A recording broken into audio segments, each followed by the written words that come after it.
Actually আমি জানি না এটা ভগবানের কৃপা বা কি। আমি শিব ঠাকুরে খুব বিশ্বাস করি, যারা তোমরা জানো বা জানো না। আমি রিসেন্টলি উজ্জয়ন থেকে ঘুরে এসেছি এবং এই চরিত্র যখন আসে, এই গল্পটা যখন আমি শুনি, আমাদের বিজিএম শুনলেও তোমরা বুঝতে পারবে শিব ঠাকুরের গান আছে ওখানে। সো ভগবান যখন আমার কাছে কিছু পাঠায়, তার সাথে অনেক কিছু কানেক্টেড করে পাঠায়। তো এই চরিত্রটা আমার কাছে আসে গর্ভবতী মায়ের একজন চরিত্র, যেটা আমার পক্ষে এক্সপিরিয়েন্স করা নেক্সট টু ইম্পসিবল, যেটা এই মুহূর্তে সম্ভব নয়। হ্যাঁ, ভবিষ্যতে ডেফিনেটলি আমি মা হতে চাই, বাট এখন সেই চরিত্রটা মানে আমার কাছে যখন আসে, আমি ভাবছিলাম যে কি করা যেতে পারে। তারপর সেই সময় ফর্চুনেটলি আমার দিদি প্রেগনেন্ট ছিল এবং আমি আমার বাড়িতে গিয়েছিলাম। দিদি কিভাবে ওঠা বসা খাওয়া দাওয়া কিরম ঘ্যান ঘ্যান করতো বা বরের সাথে কিভাবে কথা বলতো, আমি সমস্তটা ভীষণ কাছ থেকে দেখেছি যে কি করতে, আর খুব সাইলেন্টলি দেখেছি। এরকম না আমি তোকে দেখছি তাহলে কনসিয়াস হয়ে যাবে, বিকজ ওরা তো আমাদের মতো এই জায়গা থেকে বিলং করে না, ওরা খুব নর্মাল। আমার মা দিদি, আমিও ভীষণ সাধারণ একজন মেয়ে। তা আমি যদি ওকে বলে দিই আমি তোকে ফলো করছি, তাহলে আর করবেই না হয়তো। তো আমি না বলে এটা করেছিলাম এবং ওর থেকে যা যা শিখেছিলাম সেটা আমার এই প্রজেক্টে প্রচণ্ডভাবে কাজে এসছে। বাকিটা তো আমার নিজস্ব প্রিপারেশন, আমি চেষ্টা করেছি আমার মতো করে যতটা ভালো করা যেতে পারে। চরিত্রটা আমার জন্য প্রচণ্ড নতুন একটা চরিত্র ছিল। আমরা অভিনেতা অভিনেত্রীরা সবসময় চেষ্টা করি নতুন কিছু এক্সপ্লোর করতে, যাতে একই টাইপের গল্প বা একই টাইপের চরিত্র করতে না হয়। তো এই গল্পটা যখনই আমাকে বলা হয়েছিল, আমি কিছু না ভেবে বলেছিলাম ওকে আমি করছি। সো চেষ্টা করেছি, দেখবেন বাকি 27 তারিখ ডিভিশন আসছে, আপনারাই বলতে পারবেন যে কতটা ভালো করতে পেরেছি। সোহমকে প্রথমবার দেখেই মানে অভিনয় করতে এসে হাতে কামড়ে দেওয়া।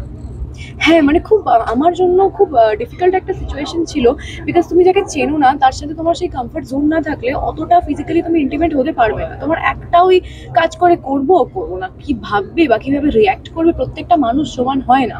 বাট সোহমদার সাথে আমার যখন প্রথম দেখা হলো, আমরা ইনফ্যাক্ট এত তাড়াহুড়োর মধ্যে ছিলাম, আমরা আউটডোরে ছিলাম এবং আমাদের শিডিউল ওই দিনকে শেষ করতে হতো।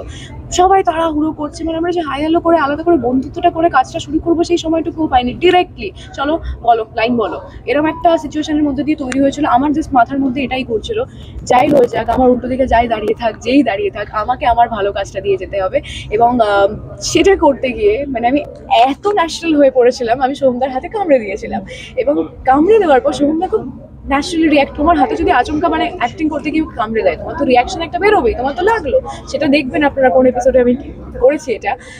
বাট হ্যাঁ, তারপর আমি যখন সোহমদাকে বলেছিলাম তোমার কি লাগলো, অবভিয়াসলি জিজ্ঞেস তো করা উচিত।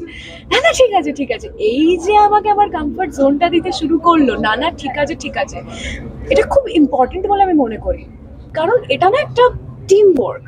আমি একা একারে ভালো পারফর্ম করে চলে যাব বা সোহমদা একা ভালো পারফর্ম করে চলে যাবে, এটা কোনো দিন হয় না। আমরা যখন দুজনে একটা জায়গায় আছি, আমাদের দুজনের মধ্যে সেই জায়গাটা থাকা উচিত যে আমরা দুজন মিলে কাজটাকে ভালো করার চেষ্টা করছি। তো আমিও আমার মনে হয় আমার দিক থেকে সোহমদাকে কমফোর্টেবল ফিল করতে পেরেছি এবং সোহমদাও আমাকে সেই কমফর্ট জোন দিয়েছে, যেখান থেকে আমরা স্বামী স্ত্রীর মতো ওই কেমিস্ট্রি তৈরি করার চেষ্টা করেছি, যাতে এখন অনেক রিল তৈরি হচ্ছে যেখানে মানুষজন লিখছে কেমিস্ট্রি ইজ কেমিস্ট্রি। কিন্তু দেখা যাক।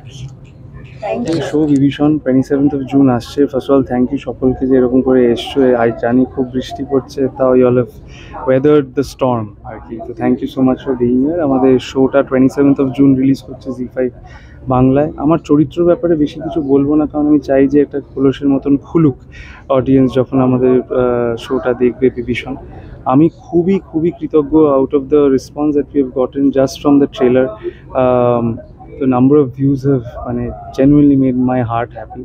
18 million plus views already 5 দিনে, যেটা মানে অভাবনীয় at least for a work like this. তো খুবই থ্যাঙ্কফুল আর জেনুইনলি ব্লেসড যে এরকম একটা কাস্টের সাথে আমি কাজ করতে পেরেছি, বিকজ এই কাস্টটা ইউনানিমাসলি সবাই ভালো। সেটা অমিত হোক, সেটা দেবপ্রিয় হোক, দেবচন্দ্রিমা তো ডেফিনেটলি শি ইজ অ্যামেজিং, সবাই তোমরা জানোই।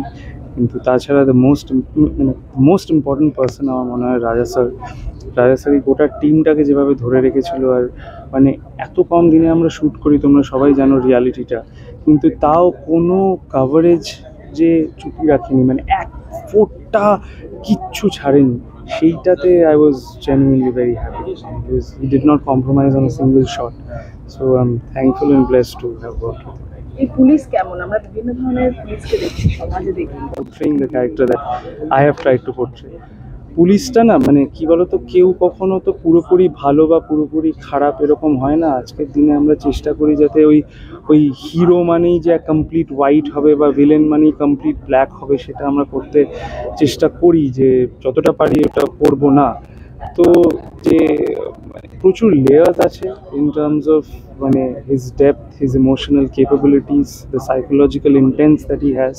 ওর বউয়ের সাথে সম্পর্কটা কীরকম, ওর একটা বাচ্চা হয় তার সাথে সম্পর্ক কীরকম, বা তার কলিগসদের সাথে তার সম্পর্ক কীরকম।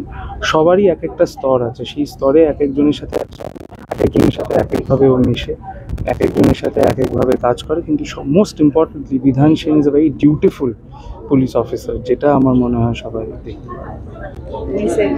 গল্প সেখানে একটা বিভীষণ একটা ওয়েব সিরিজ, এবং আমি প্রথমবার কাজ করেছি সিরিজে। ছবির সাথে সিরিজের কিছু কিছু জায়গায় সূক্ষ্ম পার্থক্য থাকে, সেটা কাজ করতে গিয়ে বুঝতে পেরেছি। আমার কাছে লার্নিং প্রসেস।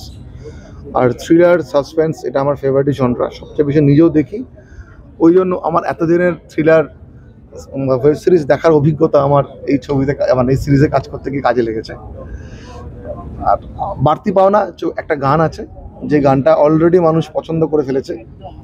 সো পুরো গানটা রিলিজ খুব শিগগির করবে, আপনারা শুনতে পাবেন। গাজনের গান বা চড়ক মেলার গান বলতে পারেন, যেটা একদমই বাংলার গান। তার মধ্যে কোনো রকম ইলেকট্রনিক ইনস্ট্রুমেন্ট আমি ইউজ করিনি, পুরোটাই বাংলার ইনস্ট্রুমেন্ট ইউজ করেছি। সেই চড়কের বা গাজনের গানে যে ফোক ইনস্ট্রুমেন্টগুলো বাজে সেগুলো দিয়েই করেছি। সো ওই রনেসটার জন্যই হয়তো গানটা আপনাদের সবার খুব ভালো লাগছে। আর সিরিজ হিসেবে বলবো বিভীষণ একটা খুব টান একটা থ্রিলার সিরিজ, যেটার গল্প কোনোভাবেই বলা যাবে না। খুব এত মানে সাংঘাতিক একটা স্টোরি, যে স্টোরিটা খুব মানে না দেখলে তো রিভিল করা পসিবল, আপনার ট্রেলার দেখে বুঝতে পারছেন। তো এইটুকু বলবো যে খুব এনগেজিং। আপনারা মানে এপিসোডে কোনো জায়গায় একবার শুরু করলে থামতে পারবেন না, পুরোটা শেষ করতে হবে আপনাদের। গানটা দু লাইন শুনছিলাম ওকে। বম বম বম বম ভোলা নাচিল রে, বম বম বম বম ভোলা নাচিল রে, নাচে নাচে শিব, নাচে নাচে শিব, নাচে নাচে শিব, শিব শিব হে শিব, শিব শিব শিব শিব শিব শিব হে শিব, শিব শিব বাবা বাম বাম বাম বাম। যে কোনো কাজের ক্ষেত্রেই আমার মনে হয় একজন পরিচালক ভীষণই এক্সাইটেড থাকেন। আমার এটা জি5-এর প্রথম অরিজিনাল সিরিজ, তো ডেফিনেটলি আমি এক্সাইটেড, এবং থ্যাঙ্কস টু জি5 আমাকে এই সুযোগটা করে দেওয়ার জন্য।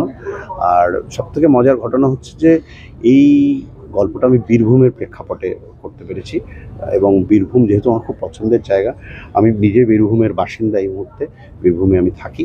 তো সেখানকার সংস্কৃতি, সেখানকার মানুষদের আমি এখানে গল্পটার মজাটাই যাওয়া সেটা থেকে সুতো ছাড়িয়ে এমন একটা জায়গায় গিয়ে জিনিসটা পৌঁছয় যেখানে দর্শক হয়তো বিভীষণ নামটা কানেক্ট করতে পারবেন, সেটা আমার বিশ্বাস। তবে আমরা 7টা এপিসোড করেছি, 27 জুন থেকে এটা শুরু হবে জি5-এ। দর্শক যারা এখনও জি5 সাবস্ক্রাইব করেননি তারা করলে পরে বিভীষণ দেখতে পাবেন, এবং দেখার পরে আমার মনে হয় আপনাদের ভালো লাগবে। তার কারণ আমরা বাংলার সংস্কৃতি, বাংলার মানুষদের যে রনেস, সেটা আমরা দেখানোর চেষ্টা করেছি। আচ্ছা, অনেকদিন বাদে তোমার বাংলায় আবার কাজ হচ্ছে, মানে সেটা ওয়েব সিরিজ দিয়ে শুরু হচ্ছে, মানে আবার নতুন করে করছো। তো এই নতুন করে কাজটা দিয়ে তুমি কি বলবে, মানে how special is Bibhishan to you in terms of like নতুন একটা গল্প যেটা ওয়েব সিরিজের একটা ল্যান্ডস্কেপে আসছে, যেটা হয়তো অন্যভাবেও আসতে পারতো, but by web series format? না, তার কারণ হচ্ছে যে এই গল্পটা না 7টা এপিসোডে ভাগ করে বলা, এবং 7টা এপিসোড মানে তুমি যদি দেখো, মানে দর্শকরা যদি দেখেন, অলমোস্ট 25 মিনিটস করে রয়েছে, এবং 25 মিনিটস করে থাকার ফলে মানে যেহেতু ডিউরেশনটা অনেক বড়, সিনেমার ক্ষেত্রে আমরা এই মুহূর্তে এত বড় ডিউরেশনের গল্প আমরা দেখাতে পারি না, কারণ সেই ফরম্যাটটাও অনেক বদলে গেছে সিনেমার। এবং সিনেমা এবং সিরিজের মধ্যে তফাৎ ডেফিনেটলি দর্শকও বুঝতে পারেন, পরিচালকরা তো সেইভাবেই একটু আলাদা করে করেন কাজটা। আমার ক্ষেত্রে বিভীষণটা সিরিজ হিসেবে করাটাই আমার কাছে মেইন উদ্দেশ্য ছিল। তার কারণ হচ্ছে বিভীষণ গল্পটাই ওই ভাস্টনেসটা আছে। এটার কাস্টের সময় তোমার বেসিক্যালি কাস্টিংয়ের সময় মাথায় কি চলছিল, যে লাইক ওয়াই সোহম অ্যান্ড মানে Debchandrima in lead roles with Soham and Debchandra এদের কারোর সাথে আমি দুজনের সাথে কখনোই কাজ করিনি। আমার সোহমের কাজ দেখা ছিল, দেবচন্দ্রিমার কাজ একদমই দেখা ছিল না। কিন্তু যখন আমি এদেরকে, আমাদের তো একটা কাস্টিং টিম আছে, আমাদের Z5-এর একটা ক্রিয়েটিভ টিম আছে, সকলের সাথে বসে আমরা যখন এদের দুজনকে নির্বাচন করি, এদের দুজনকে যখন আমরা সিলেক্ট করি এবং এদের